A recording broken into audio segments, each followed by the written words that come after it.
Welcome to Happiness for Cynics, and thanks for joining us as we explore all the things I wish I'd known earlier in life, but didn't. This podcast is about how to live the good life. Whether we're talking about a new study or the latest news or Eastern philosophy, our show is all about discovering what makes people happy. So if you're like me and you want more out of life, listen in, and more importantly, buy in. Because I guarantee if you do, the science of happiness can change your life. Plus, sometimes we're kind of funny.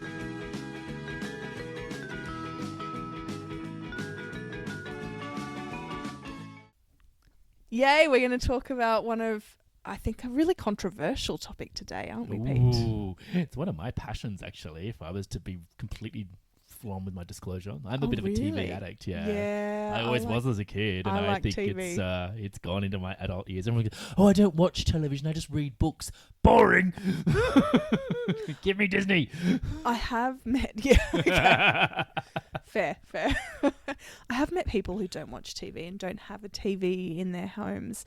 And I often, picture them being lovely families who have family dinners. Oh, they're way more functional. Yeah, absolutely. Completely. I'm jealous. These people that don't have TV, like Jonathan Peart, he was the guy in our year who didn't have TV. He was really clever.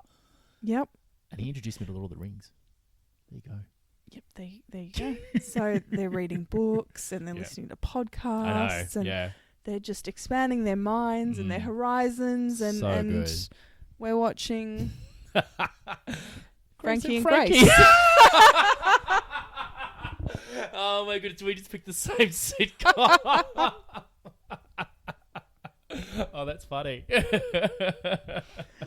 It sure So we is. are talking about TV. And TV watching and whether it is good or bad for your happiness. I'm open to this, so I'm flying by the seat of my pants on this one.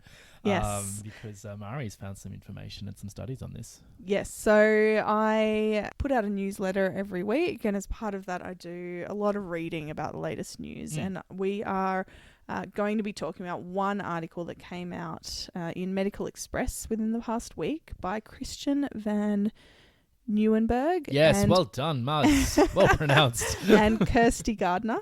See, Kirsty's name is much easier. Much easier. Called How Watching TV in Lockdown Can Be Good for You, According to Science. Wow, it's all about the science. That had me right there. I was like, all right, I'm in. And also because there's this part of me that has been raised and brought up to feel guilty about watching too much TV. Yep, I had that self-imposed, actually. I was never told that I shouldn't watch TV, but, Jonathan Peart ruined me. Yeah, I don't think my parents, we didn't watch hours and hours of TV. I think this article in particular starts off by putting it in context of the lockdowns and the increase in people's TV watching. So people are watching more TV in the pandemic. Absolutely. Okay. And particularly when they go into lockdown. So, understandable. we're still in the pandemic, but in Australia we're not in lockdown right now. True. So we're still in this weird in-between right now in Australia. But in countries that are in lockdown, and the UK in particular, they talk about stats that showed that during the first lockdown, UK streaming and TV watching went up by 30%, and people were watching as much as 6 hours of content a day. That's a lot. Yeah, we're judging now, aren't we? I'm a binge watcher, but 6 hours? 6 hours a day. Yeah. Yeah. Wow. That is a lot. Gosh, that is a lot. I need to clean something in between that. Well, so they looked at TV watching, and I think just like the social constructs that we apply to ourselves, we both just went, oh, too much, right? But you can understand why, though. You've got nowhere to go. You're not allowed to go outside, so... It makes sense. It makes total sense. And you're like, well, I'm forced to be home, so let's binge watch that series that I've been putting off for 2 years that everybody else has watched and talking about around the pub. Who did that? Repeatedly. I'm always a late watcher of series. I'll self-confess. Me too. I'm always 2 years late. I'm like, have you seen Outlander? It's like, yeah, it's been season 5 now, Pete. I'm like, oh, okay, I'll catch up. I pretty much have to wait for 2 of my friends to tell me that something's good before you trust it. My time is limited. Exactly. So not only did TV watching increase by 30%, but 12 million people in the UK signed up for a new streaming service during the lockdown. Yeah, wow. That's huge. And then Netflix has now more than 200 million subscribers worldwide. So we're watching TV. The question that we still haven't discussed is whether or not it's good for you. Well, I use TV to relax. It's at the end of the day when I'm usually a pretty active person. Like I'll go to work and I'll cycle here and I'll play some volleyball and I'll go to the gym and I'll do some yoga. But then when I get home and I lie on my lovely couch, that TV is on and it's like, yeah, chill. And I'm actually going through a bit of a period now, having gone back to university, where I'm physically not watching television. Like, no, I've got to read, I've got to study. And even now, I'll pop something on just for half an hour, usually an episode of Grace and Frankie, that just lets me unwind. Or something that I've watched before that I don't necessarily have to focus on, but I use it as that I'm doing nothing. Do you have a sick movie when you're homesick and you put it on and you know it'll be okay? And anything you fall on asleep? the Disney Channel that has singing and princesses and leading men. Love it. When I was a kid, for me, it was always Annie. Mum would put the VHS in. Yeah. Oh my gosh, yes. And I'd have 2-minute noodles for lunch and creaming soda. Oh, Anne Ranking. God bless us all. Yeah. So we know that TV can bring us positive emotions, as we've just talked about there. And that is the first crux of the argument. Okay. That positive emotions can help with mood.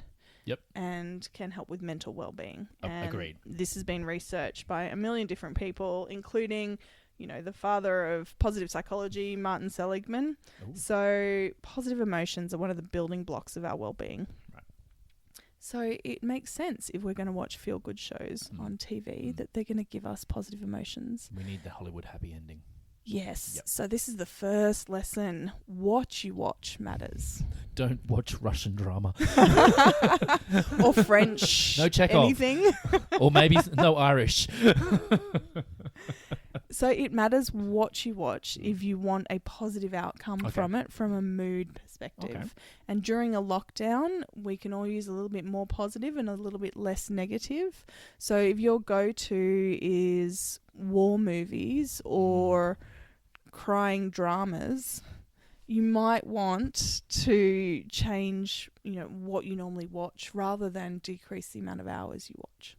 Is there a sort of cathartic experience, though, in that big drama film that gets you absolutely bawling your eyes out? I feel quite uplifted after watching something like that. I feel very satisfied. For 6 hours a day? No. Yeah. Yeah, So I probably think not a that I think the everything in moderation thing is Yeah. really what we'd point to here. But does this come back also to the argument of it's taking you away from your inside head? So watching a film that's really engaging and truly beautiful, even though it leaves you in a weeping mess at the end of it, does that still have a positive effect because it's taking you into awe-inspiring and motivating stories and gives you an insight into the ultimate triumph of the human spirit? So I'd argue there that the things that you said before the I bawled for 5 minutes part were things that were making you feel good. And whether that was a podcast that opened your mind to a whole other field that you'd never considered, whether it was the theory of relativity or creating artwork on the streets of Chile or whatever it is that gets your attention and holds it, has that mindfulness moment that we always talk about. Yep, and creates positive emotions. Okay. And positive emotions for someone like me, I'm very drawn to intellectual pursuits. And so I could sit there and read for hours on end and feel really good about that, whereas that might be someone else's version of hell. Yeah, true. Right? Okay. So it is very subjective. So it's a personal perspective. Personal thing, but if you find awe and then have a bit of a cry, but then overall experienced it as a positive emotion or positive experience, then I'd say that could be beneficial. Okay, good.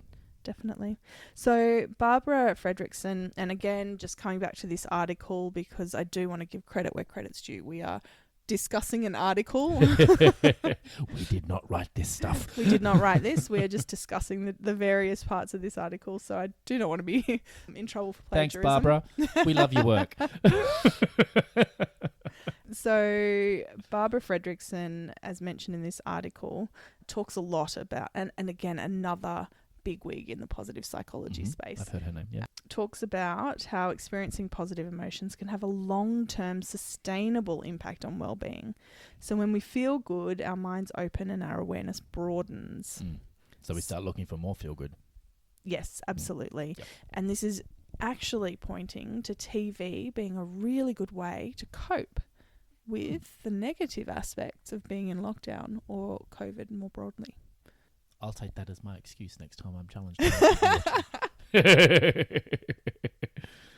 So we have also spoken a million times about how positive experiences and good mood impacts your body, your physical body. So we won't necessarily rehash all of that, but all of the great chemicals that run around in your brain definitely still apply in this situation as well. All right. So good for your mind, good for your body. Well, unless you're eating potato chips for 6 hours a day and pizza and not doing any exercise, which can happen in lockdown. Well, I'm glad you mentioned that, Pete. Ooh, did I just lead you into something? Oh, I like it. Because there is a big but. I can see all my personal trainer friends going, what? A very big but that comes with all of this conversation. Okay, I got a big butt. What's the big butt? TV doesn't necessarily always make you feel better. And there's a lot of behaviours that come with TV watching, which can be bad for you. Here we go. Strap yourselves in, people. So you've already mentioned sitting down for 6 hours is really not healthy. Yes. So anything you can do to encourage movement while you're watching TV is really good for your body. So if you can put a treadmill in front of the TV or one of those little stair climbers or just do squats on the couch up and down or calf raises, anything like that in ad breaks, anything. The treadmill works really well. I remember when I didn't have a TV when I first moved back to Sydney, I was living in Potts Point. I used to go to Fitness First King's Cross because they had TVs in front of the treadmill. I could watch The Simpsons. Maybe that is the trick for people who don't watch TV. They're all just in the gyms. Yeah. Oh, I like this. It was great. I never ran, but I'd run for 30 minutes because I wanted to watch The Simpsons. It was good. Love it. That actually goes to a lot of the research on habit making. So if you have something that you want to make a habit, make it about the reward. Yep. Simpsons. Love it. Okay. So firstly, sitting is really bad. Secondly, it opens a lot of people up to binge eating. So when you're mindlessly watching TV rather than fully engaged in what you're watching, our hands and minds tend to wander. Yep. And we call that mindlessly watching. So if any of you have ever found yourself on the couch watching TV and also writing to friends on Messenger or checking your email, that's mindless. Yep. And then all of a sudden a bag of Doritos is gone when you only intended to eat half of them. Yep. Or I mean, all the I've donuts. never been there. All the donuts.